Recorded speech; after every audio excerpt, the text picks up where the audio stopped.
Oi, pessoal, dando sequência aí para análise das obras para o País 3 agora do ano de 2025, a gente vai trabalhar hoje sobre a construção do Nordeste do professor aí Durval Muniz. Então, vem comigo para a gente ver como é que vai aí ser abordada essa obra. Vou trabalhar aqui com a construção do Nordeste, identidade política e simbolismo. Então, o Nordeste brasileiro não é apenas uma região geográfica, mas uma construção histórica, política e simbólica que emergiu aí no início do século XX. E anteriormente, o Brasil era dividido apenas em dois, né? Tudo que está acima, norte, tudo que está abaixo, sul. E somente com a criação da Inspetoria de Obras contra as secas, lá de 1919, é que veio surgir esse termo Nordeste, ou seja, somente na República Velha, já na fase da República Oligárquica, que passa a ser utilizado aí, então, como algo para reconhecer aquela região. Essa apresentação vai explorar o quê, pessoal? O olhar e a visão do professor Durval, ok? Então, a gente vai se atentar a isso. Então, a gente segue aqui falando sobre a invenção do Nordeste. Essa análise aqui é de Durval Muniz de Albuquerque Júnior, que vai narrar a criação e a consolidação da ideia da região Nordeste aí, a partir do século XX. É uma análise crítica sobre o conceito Nordeste e foi construída historicamente e discursivamente, servindo aí aos interesses políticos perpetuados de estereótipos. Então, ele vai dizer que esse é um processo que inclui as artes e tudo mais. A invenção do Nordeste foi originalmente apresentado como uma tese de doutorado em História pela Unicamp, em 94. Em 96, o Durval ganha o concurso Nelson Chaves de tese sobre o Norte e Nordeste, promovida aí pela Fundação Joaquim Nabuco, uma das mais consolidadas da área aí de preservação de patrimônio cultural do país. Foi publicado em 99 e tem a sua terceira edição em 2006, está esgotado, são 700 páginas aí para a gente vasculhar sobre esse mundo dessa construção do Nordeste. Lembrando, pessoal, que tudo que eu falar aqui é a visão do Durval Muniz, não é a minha. Então, eu vou estar dando enfoque aí para o seu país, tá bom? Como a Universidade de Brasília pode cobrar de você. Então, é uma construção aí de um imaginário sociopolítico. O Nordeste é uma invenção histórica e discursiva. Ele começa dizendo que foi criado no século XX, especialmente a Grande Seca de 1915. Teve aí representantes políticos que perceberam que falar da seca era uma estratégia para conseguir verbas para se perpetuar no poder através de votos. A região passa a ser identificada como Nordeste, terra da seca e da miséria, e não é uma realidade natural, mas uma construção cultural, política e simbólica. A origem desse conceito está ligada, então, à criação da Inspetoria de Obras contra as Secas de 1919. Esse termo, ele não existia no vocabulário geopolítico brasileiro. A divisão tradicional do Brasil era Norte e Sul, tá? Tanto que os nortistas mais antigos, eles não se chamam de nordestinos, ou falam assim, ai, que saudade do Nordeste. Eles falam, eu sou lá do Norte, tô com saudade do Norte, tá? E isso foi trocado aí com essa questão. Então, ele vai dizer que a partir da década de 20, essas elites locais, elas vão se consolidando nesse poder através aí desse monopólio, principalmente da política. Então, ele deixa isso muito claro, principalmente depois dessa alteração do eixo que era Nordeste no Brasil, colônia, durante o Império, transfere-se ali para aquele eixo São Paulo, Minas, e acaba ali, né, tirando essa representação. Então, nesse momento aí da República Oligárquica do Brasil, durante a República Velha, ou Primeira República, vem se consolidar bastante. O medo como unificador. O que une o povo do Nordeste? Todos eles ali, o Durval Muniz diz que vão viver e enfrentar situações que perpassam dentro desse imaginário político-cultural. Os cangaceiros, que vão simbolizar a rebelião do pobre contra o coronelismo e o abandono do Estado. Para as elites, esse cangaceiro representa a barbárie e justifica a repressão policial. Para os progressistas, é símbolo de revolta popular e resistência.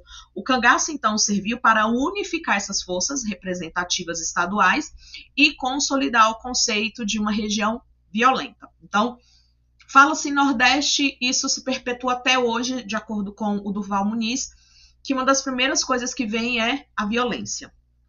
Embora o Nordeste tenha, assim, né, gente, uma das cidades mais violentas do país. E aí ele vai colocar que existe o coronelismo e o cangaço, que são duas faces do poder.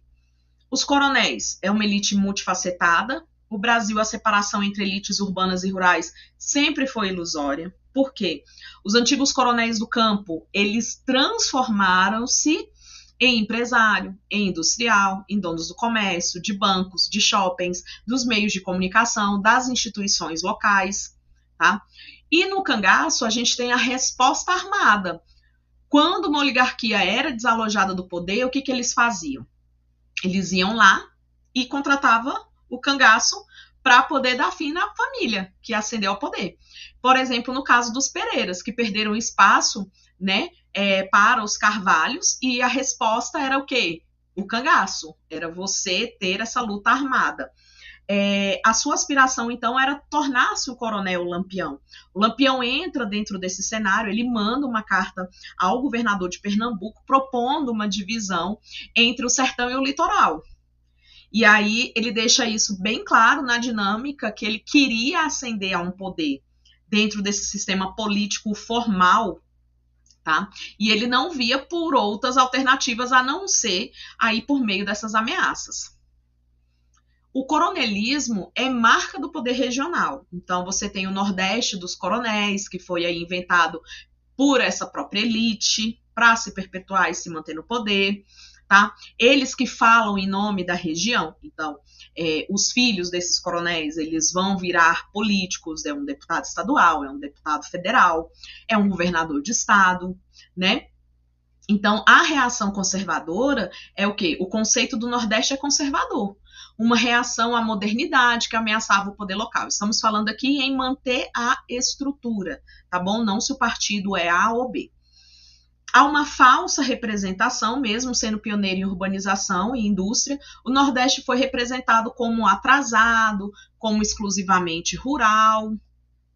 E aí, o Durval, né, ele vai caminhando por dentro aí dessas análises. O cangaço é uma ambição política e de poder, uma aspiração aí que almeja eles serem os novos coronéis, buscando legitimidade, lembrando que eu não vou entrar no mérito cangaço, se é válido, se é inválido, se é isso e aquilo, a gente vai se ater à visão do professor Durval Muniz, tá bom? Luta por acesso, o cangaço foi uma resposta armada à concentração oligárquica do poder, uma ambição territorial. Lampião propôs ao governador a divisão do Estado, revelando a sua real pretensão, e um domínio simbólico. O fenômeno vai refletir na busca por reconhecimento e controle do Estado. Gente, quando ele fala que ele busca uma legitimação, é porque ele quer usar aquilo que é da legalidade do poder, né? Você tem que lembrar do Max Weber, ele diz que existem 3 formas de dominação para você chegar ao poder: a carismática, a legal e a tradicional. Nesse caso, eles querem a legitimidade do reconhecimento do Estado. Lembra da carta do Lampião? Então é isso que eles estão querendo. Pessoal, eu estou fazendo essa dinâmica com slides porque da última vez eu fiz uma dinâmica sem nada anotado e vocês pediram para ter, né? Então, os slides, então, tá aqui. Qualquer coisa, você vai dando uma pausa, copia o que você achar necessário e depois você segue, tá? O que acontece? A gente vai ter o apagamento das cidades e da indústria. As cidades, elas vão ser ignoradas. A cultura dominante ignora as cidades nordestinas e trata ela como folclóricas e decadentes. Olha, venha ver o Bumba Meu Boi. Olha, venha ver o frevo. Olha, venha ver o maracatu. Como se elas nada mais pudessem ofertar. A indústria acaba virando uma anomalia. Então, ela é vista como um corpo estranho, né? Porque ela é naturalmente agrícola, a região. Então, a gente tem um esquecimento proposital e o Nordeste aí, o moderno, foi aí deliberadamente esquecido para manter esse falso paradigma de atraso. A gente tem o uso político do folclore, né, que é essa representação cultural da região, através aí de suas danças, de suas artes, das artes plásticas, da música. Então, o folclore é usado para congelar a cultura popular, impedindo sua transformação. Então, é como se nada de novo pudesse surgir, uma nova indústria cultural ali, porque assim, a indústria cultural, que é a indústria do consumo, da questão da criação da necessidade, ela se volta para o folclore. Né? Então, eles vendem isso, mas não deixa que isso se transforme em outras releituras, outras assimilações, outras acomodações. Ao impedimento da mudança, o discurso folclórico impede a mudança, reforça a tradição e serve à elite como instrumento de um controle. Então, constrói-se o novo, negando a novidade, atribuindo-se tudo a uma, não vou mudar porque é tradição. O Nordeste como discurso e generalização, a gente tem uma homogeneização artificial, que o Nordeste é resultado dessa homogeneização. Esqueceram florestas, cidades, cultura urbana e o molde funcional para as elites, que o conceito serve para encaixar o diverso em um molde funcional. E o professor fala lá na página 311 o seguinte: o Nordeste quase sempre não é o Nordeste tal como é, mas tal como ele foi nordestinizado, ou seja, como ele foi construído, pensado e colocado. Na literatura, como reforço dessa invenção, o romance regionalista de 1930, mesmo que de esquerda, acaba reforçando estereótipos. O Nordeste como atraso, como miséria, como tradição, sociedade patriarcal, personagens sempre fixos, né? Mundo sem mudanças, elogios do passado. Mesmo as narrativas de denúncias marxistas acabaram reproduzindo o mito da essência do povo sofrido. Então, mesmo a esquerda que fala, né, que a gente deve combater esses estereótipos, ela mesmo reforçou na visão do professor Durval Muniz essa colocação e essa construção.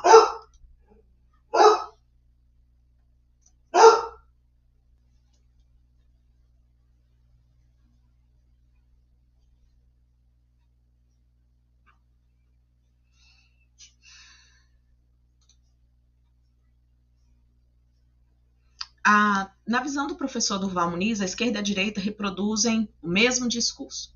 A visão exótica, tendo aí esses conservadores, tanto os conservadores quanto esses progressistas, eles tratam o Nordeste como exótico inferior. O pretexto é para o poder. Eles usam o povo como pretexto para a sua própria luta de poder. Ele tem esse olhar extenso, que o Nordeste é descrito de forma para dentro, inclusive por intelectuais da própria região. A invenção da saudade e a armadilha das raízes. Ele dá o exemplo, por exemplo, do Luiz Gonzaga e a identidade. As suas músicas foram essenciais para criar a identidade nordestina entre imigrantes. A cultura nordestina nasce da distância, não da permanência. Então, ser nordestino não é estar lá, é ir embora, né? Essa ideia do eu tenho que deixar. E aí você tem a armadilha das raízes, que é buscar um Nordeste verdadeiro, é uma armadilha colonial, que as raízes que se buscam encontrar foram inventadas, de acordo com o Durval Muniz. O discurso regionalista não desfigura uma essência, ele a institui. Os 3 pilares, então, da identidade nordestina, de acordo com Durval Muniz, é a construção da diferença natural, que o Nordeste foi deliberadamente associado ao semiárido, à caatinga, à seca, ignorando a imensa diversidade geográfica, e essa imagem foi construída em contraste com a floresta amazônica, servindo como justificativa para a separação entre Norte e Nordeste. No segundo ponto, seria a cultura como raiz da brasilidade. A região passou a ser representada como guardiã da identidade nacional autêntica, fundamentada na fusão das matrizes africana, indígena e ibérica, e em contraste com as regiões marcadas pela imigração europeia mais recente. E ele fala aí, como um terceiro ponto, a migração permanente. Então, historicamente, o Nordeste sempre foi o território de fuga, de mobilidade e de deslocamento, não apenas de pessoas pobres, mas também de intelectuais, artistas e profissionais que buscaram liberdade criativa e oportunidade em outras regiões do país. Então, para ele, quais são os 3 pilares da identidade nordestina? A construção da diferença natural, a cultura como raiz da brasilidade e a migração permanente. Aí tem o discurso da seca como instrumento político, desde esse século XIX sendo usado assim, o discurso da solução definitiva da seca foi manipulado de acordo com esses interesses políticos até hoje, né? Se você for falar aí sobre a transposição do Rio São Francisco, a quem serve, a quem se acha dono de direito, né? E temos aí, então, isso ainda muito vivo. E essa seca transforma-se em uma verdadeira moeda eleitoral. É um mecanismo de dominação social, e as elites locais aí vão privatizando o acesso à água e negociando esse recurso vital em troca de votos e lealdade política, perpetuando ciclos de dependência e subdesenvolvimento. Agora a gente tem a construção, que ele deixa bem claro, entre o feminino e o masculino dentro dessa visão nordestina. O que é ser homem? O que é a masculinidade nordestina? Ele fala que o homem do Nordeste é um cacto humano. Ou seja, a figura do nordestino foi historicamente moldada como viril, dura, resistente, um verdadeiro cacto humano, capaz de sobreviver às adversidades do clima e da sociedade. E essa construção simbólica serviu tanto para valorizar quanto para estigmatizar o homem nordestino. Já as mulheres são colocadas como masculinizadas. Curiosamente, essa imagem de dureza e resistência se estendeu inclusive a essas mulheres, de acordo com o Durval Muniz, simbolizado por figuras emblemáticas como Maria Bonita, e a masculinização das mulheres tem raízes profundas na migração masculina, né? O homem vai embora e as mulheres ficam para assumirem tarefas que eram tradicionalmente masculinas, cuidar do roçado, cuidar dos animais e além de ter que cuidar dos filhos sozinha. Fenômenos nordestinos em escala nacional. A entrevista desafia frontalmente a ideia de que fenômenos como coronelismo, messianismo ou banditismo rural sejam exclusivos da região Nordeste. Esse material eu fiz com leitura sobre próprios artigos do Durval, trechos desse livro, que eu não consegui, confesso que eu não consegui ter acesso ao livro inteiro, mas vi várias entrevistas, defesas, vários artigos sobre leitura. Imagino que não vai ter nada diferente justamente pelas entrevistas que o professor deu, tá?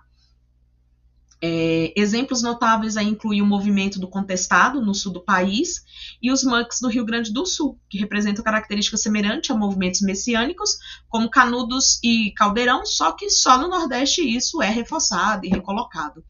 A diferença fundamental está no fato de que o discurso identitário nordestino se apropriou dos elementos como extraordinário, como força simbólica, convertendo em marcas identitárias regionais que acabaram por se tornar exclusivamente associado a esse imaginário nacional. No Nordeste, o senador intelectual cearense Delfonso Albano cria a figura do Mané Chicote. Bora lá. O que ele quis dizer com isso? Ele fala que enquanto tinha o Jeca Tatu, que encarnava a passividade e a miséria, né, do interior de Minas Gerais, ali de Monteiro Lobato, o Mané Chicote representava o nordestino viril, competitivo, agressivo e espinhento, aquele homem cacto, né? Ele é forjado pela honestidade do ambiente do sertão, que o teria tornado mais forte, endurecido e resistente à adversidade. Essa oposição de tipos sociais contribuiu significativamente para a construção de uma identidade regional lá naquele início do século XX, criando um mito de força e resistência que ainda reverbera hoje na literatura, na política e até mesmo na publicidade. Ou seja, não representa o povo nordestino, é a construção do povo nordestino na visão do Durval Muniz. A conclusão, então, é repensar o Nordeste. Construção histórica, o Nordeste como conceito de identidade, é uma construção relativamente recente na história brasileira, surgindo oficialmente a partir do início aí do século XX e sendo consolidada por interesses políticos e econômicos aí específicos. A gente tem uma diversidade ignorada, a associação automática do Nordeste com o semiárido e a seca, ignora a imensa diversidade geográfica, cultural e social da região, que abrange dezenas de zonas, desde as litorâneas até as transições. Também um fenômeno nacional. Muitos dos fenômenos tradicionalmente associados ao Nordeste, como coronelismo, messianismo, ocorreram em escala nacional, mas foram simbologicamente apropriados pela identidade nordestina com maior identidade. Então, aquilo que acontecia de banditismo também tinha em outros estados, mas no Nordeste ganha como se diz, um olhar e um enfoque maior justamente pelas questões políticas. Então, agora, a gente vai voltar aqui e eu quero frisar umas coisas com vocês. Está passando agora na Rede Globo uma novela, não sei, não vou lembrar agora de cabeça o nome, mas ele traz muito bem isso aqui. Quando o Nordeste é representado, de acordo com o Durval Muniz, é representado na cor sépia, né? Tudo meio empoeirado, como se o tempo tivesse parado e o novo não chegou lá. E ele diz que isso é um perigo, né? Justamente para poder aí, como se assim, perpetuar esses imaginários. Então, tudo que o professor falou aqui, o pesquisador, no caso, né? Eu fico chamando ele de professor. Tudo que o pesquisador colocou aqui é justamente para quê? Para te chamar a atenção, para a gente desconstruir, para deixar o Nordeste de fato virar o que ele é, e não aquilo que o Sudeste olha e impõe, aquilo que o Norte olha e impõe. Agora a gente vai fazer alguns exercícios aí, focado aí nessa parte.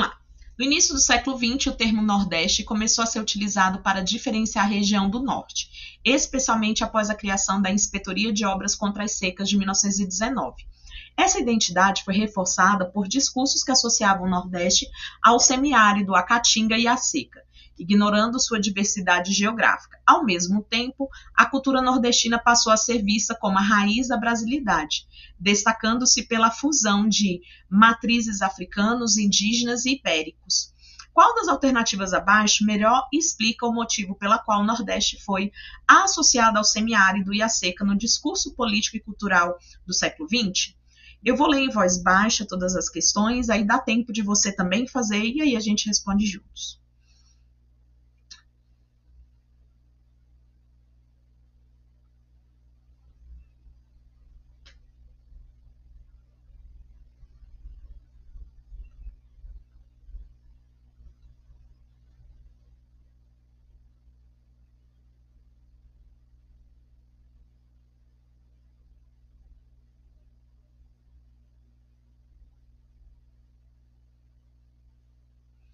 Ok? Então vamos lá. Letra A. Para destacar a diversidade geográfica da região e promover políticas públicas inclusivas, não. A ideia é sempre excluir, para que isso seja manobra política.